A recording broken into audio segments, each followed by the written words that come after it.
Eu gostaria que você abrisse a sua Bíblia na carta que o apóstolo Paulo escreveu à igreja de Éfeso, capítulo de número 5, a partir do verso de número 15. Carta que o apóstolo Paulo escreveu à igreja de Éfeso, capítulo de número 5, a partir do verso de número 15. Vou desligar aqui. Quem achou, dá um grito aí, em nome de Jesus. Meu Deus do céu, se fizesse, fosse para derrubar Jericó estava em pé até agora, esse grito aí. Mas vamos lá. Portanto, tenham cuidado com a maneira como vocês vivem. E vivam não como tolos, mas como sábios, aproveitando bem o tempo, porque os dias são maus. Por esta razão, não seja insensato, mas procure compreender qual é a vontade do Senhor.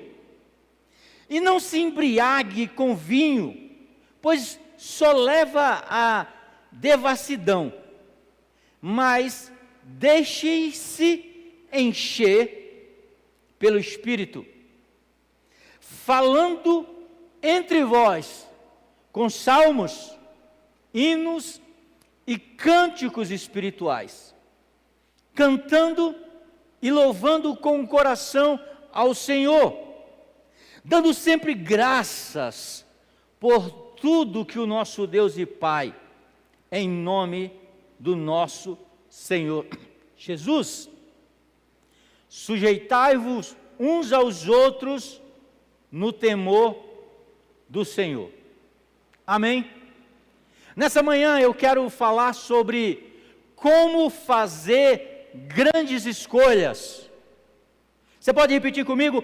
Como fazer grandes escolhas. Aonde você está hoje?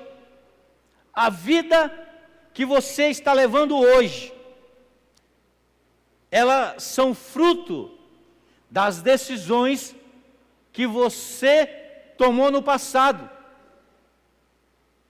Em qualquer área da tua vida que você esteja hoje, é fruto, é a colheita daquilo que você fez no passado. Amém?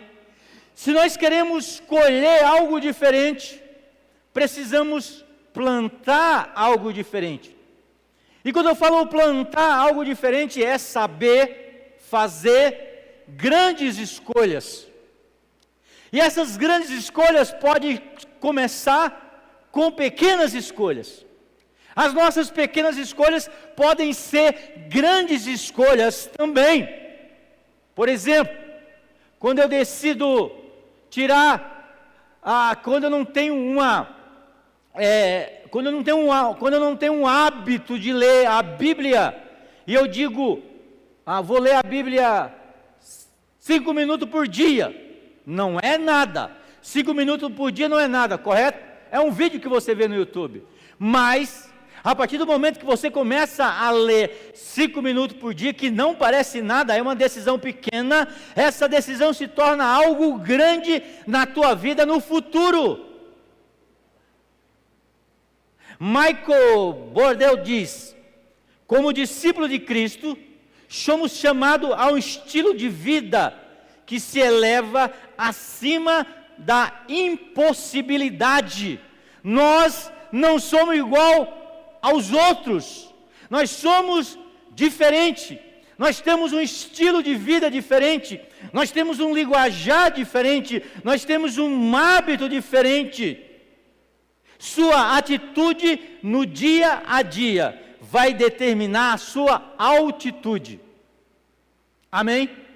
A sua atitude no dia a dia, ela vai determinar a sua altitude. As decisões que você toma no seu dia a dia, ela vai dizer o grau de elevação que você vai ter em um futuro. Então repita comigo: a minha atitude hoje vai definir a minha altitude. Porque nós somos águia e não galinha. Você já viu uma galinha voando?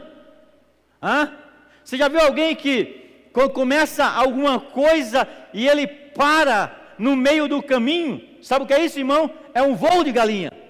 A galinha, ela voa e de repente, quando você pensa que ela vai voar, ela cai. O voo dela é curto e parece muitas vezes com alguns momentos da nossa vida. É assim ou não? A gente diz, vai voar, nós vamos voar, e de repente, pá, parou tudo. E nós não somos galinhas, como diz o Jorge Linhares em uma pregação bem antiga. Ele diz que nós não somos galinha, somos águia, e o voo da águia é um voo em direção sempre numa altitude maior. É tanto quando você estuda algum tipo, a águia, a questão da águia, quando tem uma dificuldade, uma tempestade, todos os outros pássaros, eles voam mais baixo e eles vão encontrar um abrigo, vão encontrar uma árvore aonde se esconder. Sabe o que a águia faz? A águia, ela voa acima da tempestade, e quando a tempestade está caindo aqui, a águia está voando por aqui, a tempestade não incomoda a águia. Então nós temos que aprender nessa manhã que a nossa atitude do dia a dia, ela nos leva a uma altitude diferente, no nome de Jesus. Nessa carta que o apóstolo Paulo está escrevendo à igreja de Éfeso, uma igreja crescente, uma igreja saudável, né? Paulo diz para eles continuarem firme, crescendo de uma forma saudável. Paulo diz, fiquem firmes. Éfeso, capítulo de número 3, e o verso 20 diz, aquele que é capaz de fazer infinitamente mais do que aquilo que pedimos ou pensamos, de acordo com o seu poder que atua em nós.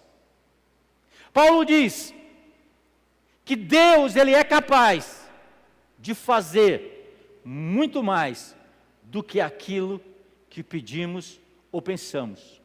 Experimente viver uma vida consagrada a Deus e começar a fazer aqueles pedidos realmente que você necessita.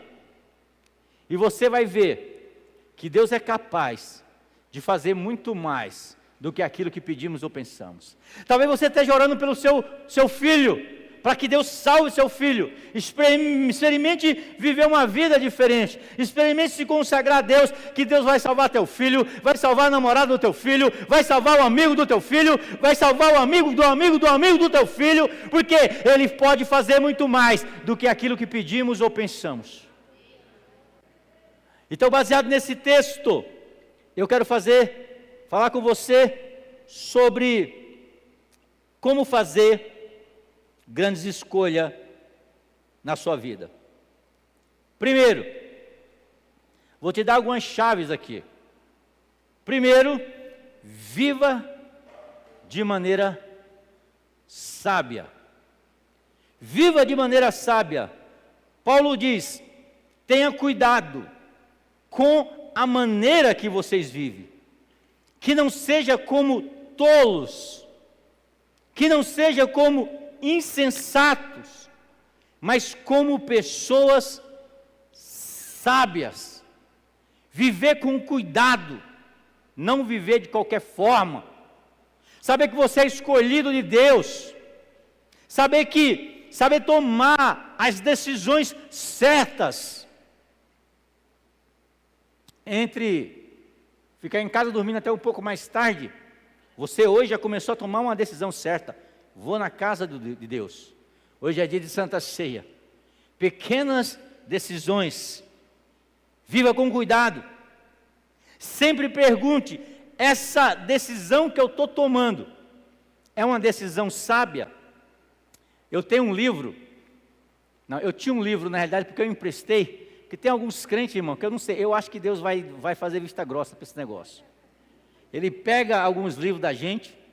Eu não perdi seu livro, ele estava comigo o tempo todo. e não devolve. Mas eu tinha um livro, e tem até um filme no YouTube, chamado Nos Meus Passos, O que Faria Jesus?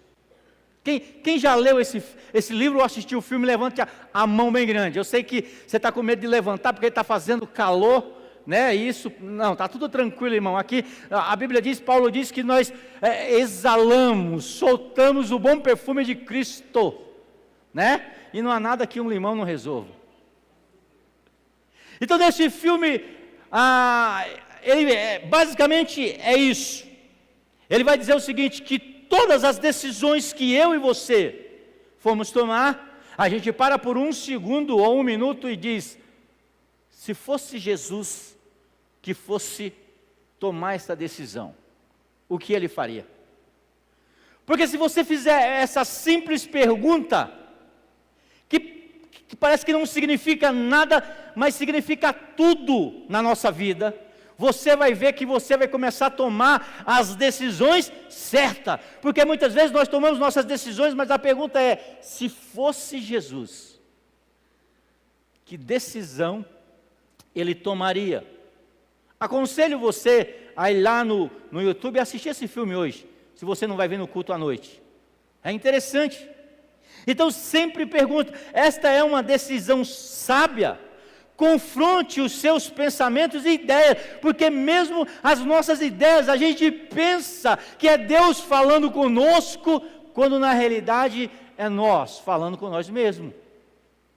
Você já viu aquele tipo de, talvez você já fez isso, tem muitas pessoas que chegam até o pastor e ele chega com a decisão, reverendo Júnior, com a decisão já tomada, e aí ele vem perguntar para o pastor, o que eu faço? Mas o que ele quer? Ele quer que o pastor concorde com a decisão que ele já tomou, que muitas vezes ele já tomou, por exemplo, o camarada vem falar que está namorando, o que você acha de namorar aquela moça? Mas na realidade ele já está namorando, ele não veio perguntar, ele veio tentar ver se o pastor concordava com aquilo que ele estava fazendo.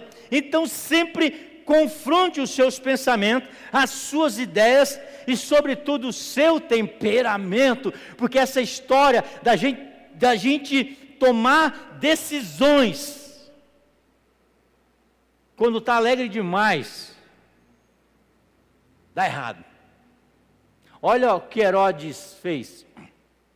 Herodes gostava de João Batista, ele não queria que João Batista morresse, estava preso lá, João Batista conversava com ele, confrontava ele, e Herodes gostava daquilo, mas o Herodes tomou um vinhozinho a mais, ele falou ele fez aquilo que Paulo acabou de dizer, não se embriague, ele se embriagou, e quando ele se embriagou, ele começou a ficar alegre demais. Você já viu, quando algum tempo quando eu bebia, tinha uns amigos meus que eram uns que não falavam nada, era introvertido, quando eles bebiam, irmão, eles soltavam a língua, começavam a falar, outros amuavam, lá no Ceará chama amuava, ficava quietinho, e Herodes não, Herodes era daqueles que quando ele bebia, ele ficava alegre demais, e aí a menina lá dança para Herodes, e ele diz assim, olha, você pode escolher até metade do meu reino, você acha que ele ia dar a metade do reino dele para aquela moça? De maneira nenhuma, mas ele estava alegre, e aí a moça, induzida pela sua mãe, disse, eu quero a cabeça de João Batista. Naquele momento ele tomou um choque tão grande que ele curou da embriaguez dele, e ele viu que ele tinha feito besteira. E já tem outras pessoas que, no momento da raiva, no momento do calor, ele também toma decisões erradas. Pedro era um dele. Talvez você seja um dele. Talvez você seja um dele. Que no momento da raiva toma decisões erradas. Então não tome decisões baseadas nos seus pensamentos, nos seus temperamentos. O que você precisa deixar de fazer em sua vida, que não se classifica como sábio? O que você precisa parar de fazer na sua vida, que isso não é sábio, irmão? Hoje, Deus está te dando uma nova chance, de você parar de fazer isso. Isso que você faz não é sábio. Ninguém está vendo, mas Deus está vendo. E por que Ele não faz nada? Ah, irmão, porque Deus é longânimo, e Ele não quer que nenhum se perca. O filósofo grego Epíteto, ele diz: nenhum homem é verdadeiramente livre até que se domine. Sabe o que é pecado, irmão? Agora eu vou dar uma nova versão de pecado para você entender. Eu sempre dei errar o alvo, mas o pecado é você não se dominar. O cara que mente é o cara que não se domina.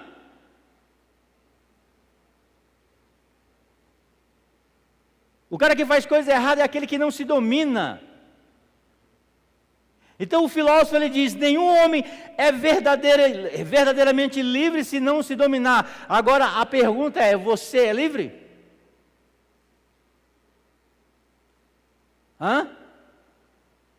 Aí você vai entender aquilo que Jesus disse quando Ele diz: se o Filho do homem vos libertar, verdadeiramente sereis livres. Sabe por quê, irmão? Porque a gente é como um potro selvagem. Quando a gente não se domina, a gente começa a fazer um monte de coisa. Aí quando Jesus Cristo diz: se o Filho do homem vos libertar, verdadeiramente sereis livres. Aí como é que você entende isso? Você entende que para você se dominar, para você ser livre, você precisa se dominar. E a liberdade em Jesus Cristo é quando eu me sujeito ao jugo de Jesus. Eu estou preso a Jesus. Aí você vai entender aquilo que Paulo diz, quando Paulo diz: não vivo mais eu, mas Cristo vive em mim. Ele está dizendo: um homem, um Deus, ele veio até mim, começou a viver em mim e me dominou. E agora dominado eu sou, e por ser dominado, agora eu sou livre. Por quê? Porque eu não sou mais sujeito a fazer aquilo que eu fazia quando eu não me dominava. Qual é o problema do alcoólatra? Ele não consegue se dominar. Ele bebe além da conta. Qual é o problema do viciado em droga? Ele não consegue se dominar. Quem já conviveu aqui com alguém viciado em droga? Levante a mão aqui. Muita gente. E o que acontece quando o cara não tem nada? Ele vende a televisão, não é isso? Ele rouba a própria mãe para poder sustentar o seu vício, porque ele não consegue se dominar. Mas nessa manhã eu quero dizer uma coisa para você: que tem alguém que nos dominando, ele nos deixa liberto, porque se o Filho do homem vos libertar, verdadeiramente sereis livres. Nenhum homem é verdadeiramente livre até que se domine. Para que você faça melhores escolhas na sua vida, segundo, agarre as oportunidades em tempos difíceis. Efésios capítulo 5, verso 16 diz: aproveitando o máximo cada oportunidade, porque os dias são maus. Boas escolhas dependem dos seus olhos e a sua atitude. Agarre as oportunidades, irmão. Você quer viver uma vida extraordinária em Cristo? Agarre as oportunidades. Tudo aquilo que nós fazemos aqui na família são oportunidades que você deve agarrar para que você possa viver uma vida extraordinária. Por exemplo, amanhã tem oração. É uma horazinha de oração. É uma oportunidade que você tem de falar com Deus, de receber o milagre de Deus e de ouvir Deus falar com você, aproveite e tenha as oportunidades. Porque muitas vezes a gente vai querer oportunidade e não tem. Uma coisa simples, nós repassamos os devocionais para as pessoas, porque nós vamos usar aquele devocional o ano inteiro com a nossa família oitava. Quem não comprou ainda, vai ter que entrar na lista de espera, porque eu não tenho mais. E aí, eu cheguei aqui, na última vez que eu vim, e eu falei, ó irmãos, está acabando o devocional, eu acho que tem 15 ali e tal, aí depois eu fui olhar, tem 3, aí, beleza, terminou, não tinha mais nenhum, chegou duas irmãs, ô pastor, eu não peguei meu devocional, e aí pastor, e agora? Eu falei, mas eu falei para vocês que estava acabando, mas eu não acreditei pastor, eu achei que o senhor estava dando aquele negócio para vender o negócio mais rápido, né? E aí eu deixei por último, eu não aproveitei a oportunidade. Então quem não aproveita a oportunidade, vai ter momento que você não vai ter essa oportunidade de fazer aquilo que você pode fazer. Visitei um irmão uma vez lá na igreja que eu pastoreava, que ele ia na igreja assim, aqui não existe isso. Ele ia tipo assim, um culto sim, aí um mês depois ele voltava, aí 20 dias depois ele voltava, aí de repente ele caiu enfermo, e ele ficou na UTI, você imagina só, ficar mais de 30 dias deitado num banco de UTI, e eu ia visitar ele, sabe o que ele falava? Ah pastor, como eu sinto saudade de ir para a igreja. Gente, o pastor, aí ele tem que ter domínio próprio, porque eu dizia assim, pois é irmão, tal. Mas dentro de mim eu falava assim, seu hipócrita, quando você tinha saúde, você não ia na igreja. Agora você quer. Por quê? Porque ele não aproveitava as oportunidades. E agora que ele não podia ir, ele sentia falta. Então nós devemos aproveitar a oportunidade. A oportunidade de amar a família que você tem. Amar o casamento que você tem. Não deixe para amar, para aproveitar o teu casamento depois que ele estiver sendo destruído ou está destruído. Eu recebo direto alguém dizendo, pastor, meu casamento está acabando, minha mulher está indo embora. Eu falei, o que você fez? Eu falei, não fiz nada, só não cuidou irmão, só não aproveitou aquele momento. Então agarre as oportunidades. Boas escolhas dependem de seus olhos e atitude. Terceiro, para que você possa fazer as melhores escolhas, busque a vontade do Pai em meio às circunstâncias. Verso 17 do capítulo 5 de Éfeso diz, portanto não sejam insensatos, mas procure compreender qual é a vontade do Senhor. Sabe aquilo que nós passamos, a oração que nós temos que fazer, não é Deus, por que eu estou passando nessa situação? Mas a pergunta é, Deus, qual que é a tua vontade naquilo que eu estou passando? Se eu estou desempregado, qual que é a tua vontade naquilo que eu estou passando? Eu estava conversando com um casal da igreja aqui, que ficou um tempo parado. Você imagina um homem, um pai de família, passar mais de um ano, reverenda, parado, sem trabalhar. Cara, isso é ruim demais. E o pastor dizendo, não, fica tranquilo que vai dar certo. Deus vai. E aí, cara, conseguiu um emprego numa firma excelente agora. E a conversa nossa era que mesmo ficando parado por mais de um ano, Deus sempre cuidou e levantou pessoas para cuidar deles. O que ele tinha que aprender? Que Deus é suficiente para cuidar deles no momento de dificuldade. Se vier uma dificuldade dessa, ele vai estar tranquilo, porque ele já tem experiência com Deus. Então, devemos aprender, devemos buscar a vontade de Deus. Você precisa se perguntar: por que eu estou passando por essa situação?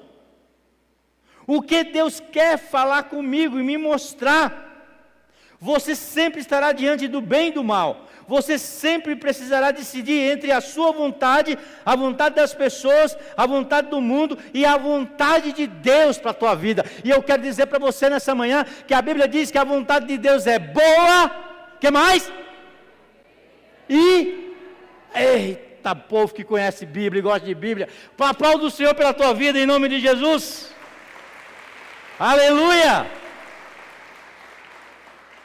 Romanos capítulo 12, o verso 2 diz: para que sejam capazes de experimentar e comprovar a boa, a agradável, a perfeita vontade de Deus na minha, na sua, na nossa vida. Qual é a tua vontade na minha vida, Senhor? Quarto, para que você faça as melhores escolhas na sua vida, busque a plenitude do Espírito Santo de Deus. Não existe vida grande quando o Deus que habita em nós é um Deus pequeno. Nós temos que transformar esse Deus num Deus grande. Temos que buscar a plenitude do Espírito Santo de Deus na nossa vida. Efésios capítulo 5, verso 18 diz: não se embriague com vinho, mas deixe-se encher pelo Espírito Santo de Deus. Você pode se embriagar. Sabe por que quando Paulo fala de se embriagar, ele fala quando a gente está cheio do Espírito Santo de Deus. Muitas vezes assim a gente não entende.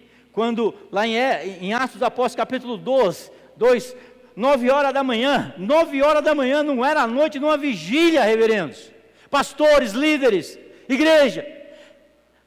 Em Atos era 9 horas da manhã, de repente, a Bíblia diz que de repente veio um vento ali, a presença do Espírito Santo encheu aqueles 120 que estavam ali. Os medrosos começaram a ser cheios do Espírito Santo. Agora eu tenho para dar. Começaram a sair no meio da rua, numa festa, onde estavam lotadas as ruas de pessoas de várias nações. Eles começaram ali. E aí o pessoal olhava para eles lá cheio do Espírito Santo e falava o seguinte: tão embriagado. Você já pensou por que eles estavam falando isso? Que eles estavam embriagados?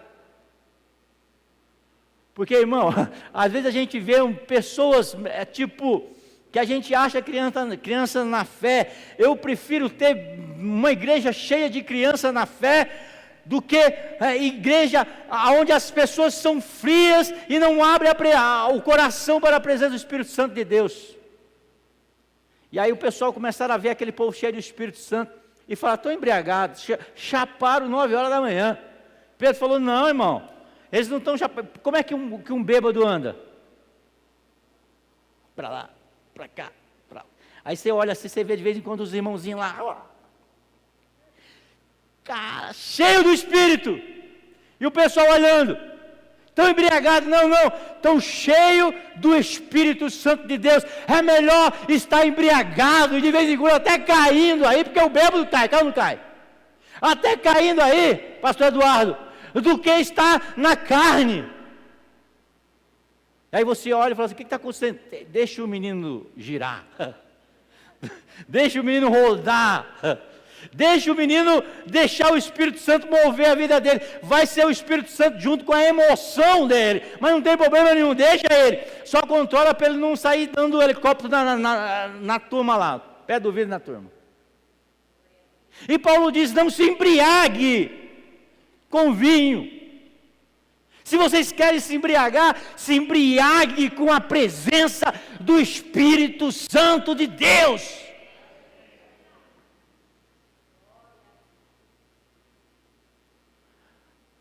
Vou falar uma coisa para você. Você que tem um dom de falar em línguas, aqui não é proibido, não. Uma vez eu estava num culto e eu não aguentei.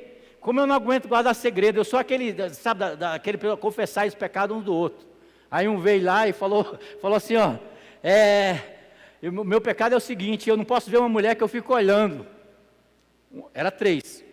O outro falou, meu pecado é que eu não posso ver dinheiro, que eu sou louco por dinheiro, assim, se eu ver um dinheiro assim eu pego. E o terceiro ficou calado. Todo mundo olhou, os dois olharam para ele, e o seu? O meu é o seguinte, eu não consigo guardar segredo. Eu estou aqui, pá, e de repente eu fazendo uma oração, eu falei em línguas. No outro dia, pastor Sandro, estava falando em línguas lá no culto? Eu falei, estava. Mas pastor, eu falei, irmão, você estava o quê? Bisbilhotando a vida dos outros?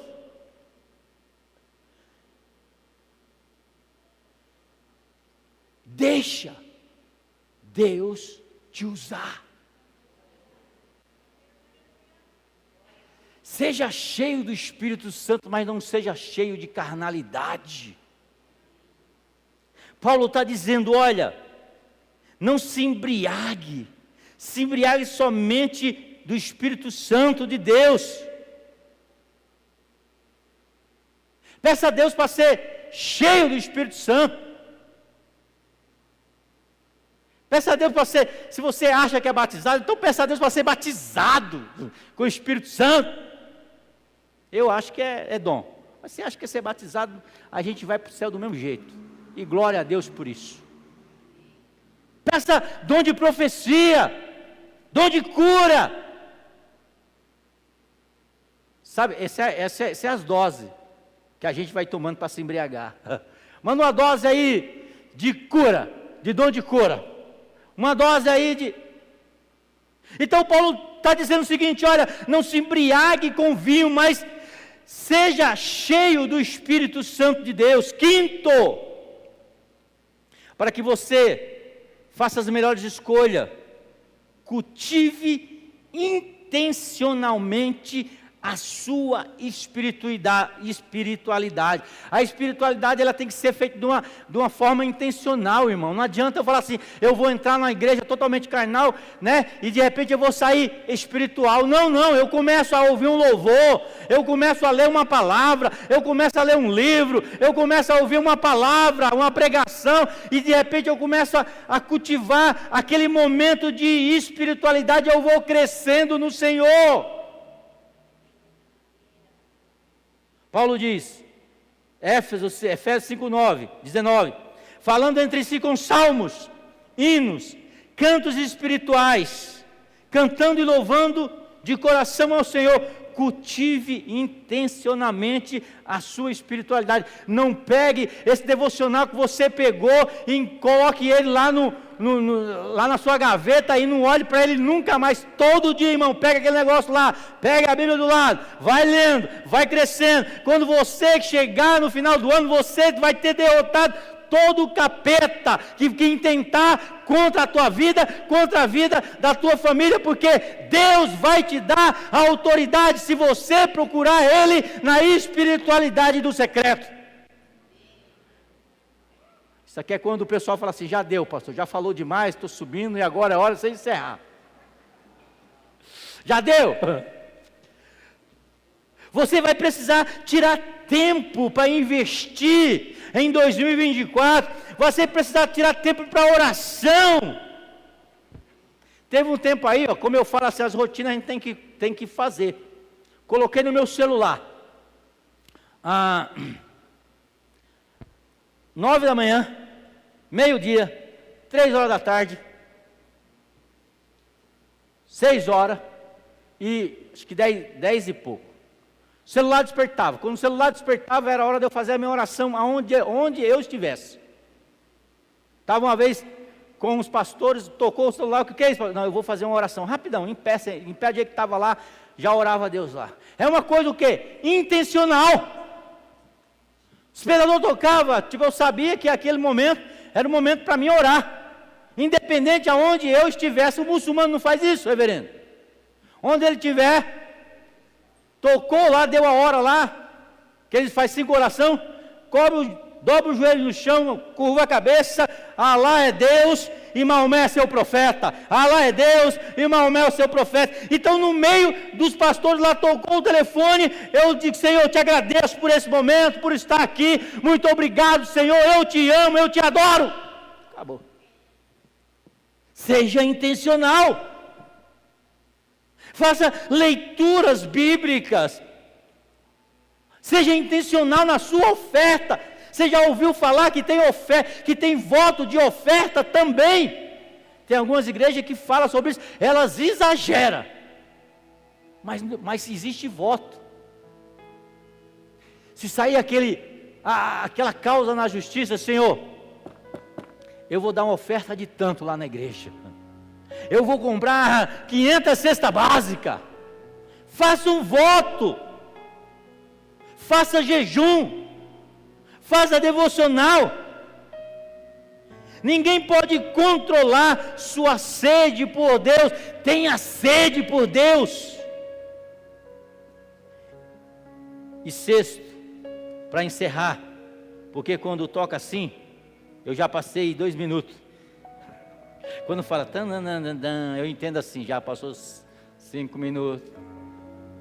Sexto, mantenha uma atitude de gratidão. Efésios capítulo 5, verso 20 diz: dando graça constantemente a Deus Pai por todas as coisas, em nome do nosso Senhor Jesus Cristo. É sobre viver uma vida satisfeita, andando sempre de tanque cheio, com atitude positiva. A vida cristã não é sobre ser servido, mas sobre ser servir. É andar satisfeito, é dizer: Senhor, aleluia, eu sou grato, Pai, por esse ano. Talvez você: pastor, o senhor não sabe como é que eu passei esse ano.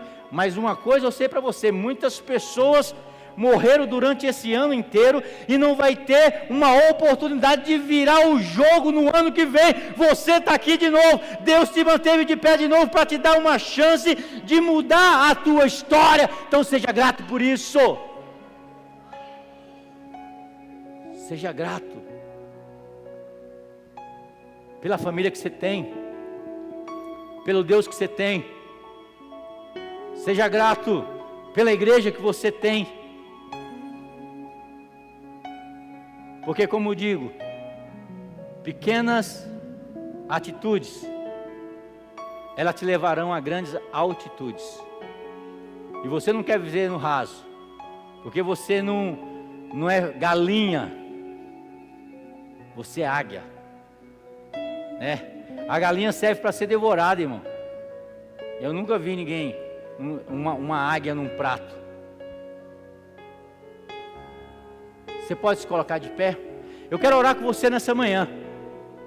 E quero aproveitar, convidar você para o altar. Durante esse ano nós vamos aproveitar o altar. Porque é o altar onde Deus confirma tudo aquilo que Ele falou durante a ministração, durante o culto da nossa vida. Então, se você quer viver uma vida extraordinária, se você recebe essa palavra para a tua vida, corre e sai do teu lugar. Nós vamos orar neste momento. E quando o louvor vai cantando aqui, eu quero que você saia do seu lugar.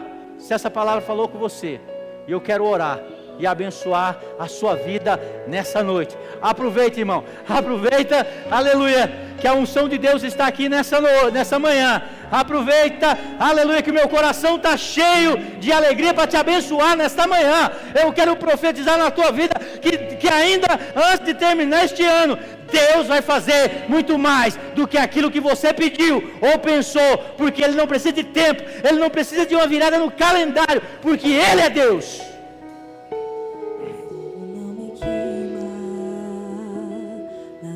Não vou afundar, pois estás comigo, não estou sozinho, eu estou guardado, oh Espírito Santo, esconderijo, não estou sozinho. Isso, pode vir, pode vir. Os pastores, me ajudem aí, vamos orar pelas pessoas.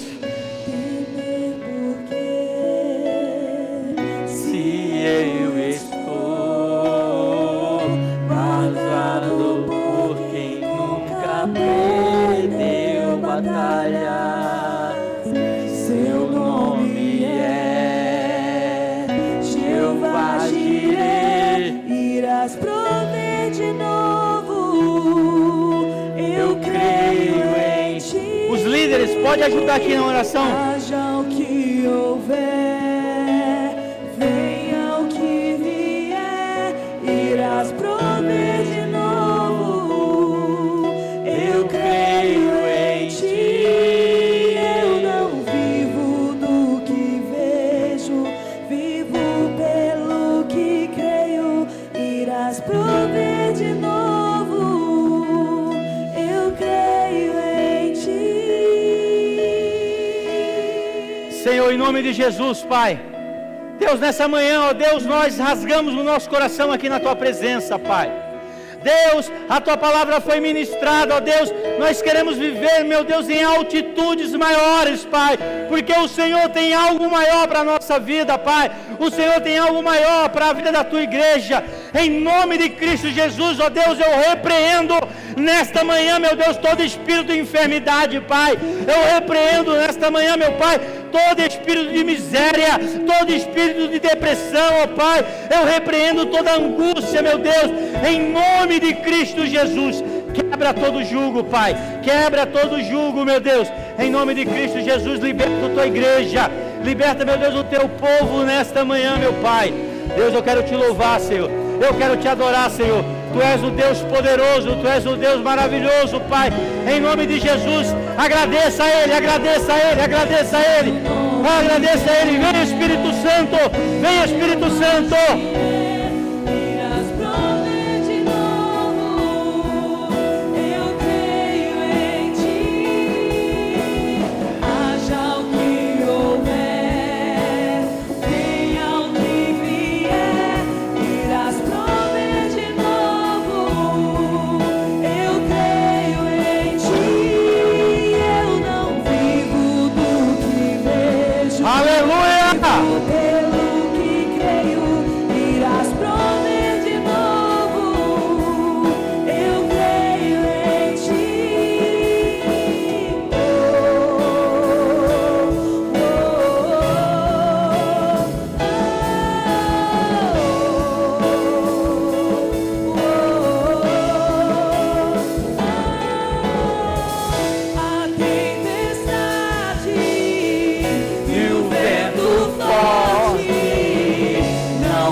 Aleluia.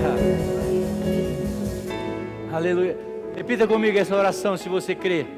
Deus, eu sou grato por tudo aquilo que o Senhor tem feito na minha vida.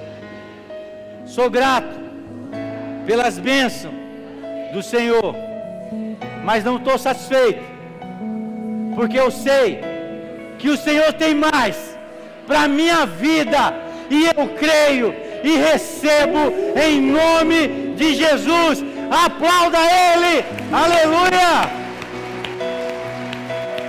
Aleluia. Aleluia. Seu nome é Jeová Jireh, irás prover de novo. Eu creio em ti. Haja o que houver, venha o que vier, irás prover de novo. Aleluias, que o Senhor te abençoe e te guarde, que o Senhor guarde a sua entrada, a sua saída, que Ele continue derramando do Espírito Santo dEle sobre você, que a presença dEle seja uma constante na sua vida, e que a partir de hoje, com a sua intencionalidade, que você conquiste tudo aquilo que o Senhor tem plantado no seu coração, e que você viva o sobrenatural e o extraordinário de Deus na sua vida. Vá em paz, dê a paz, receba a paz, abrace uns 200, em nome de Jesus.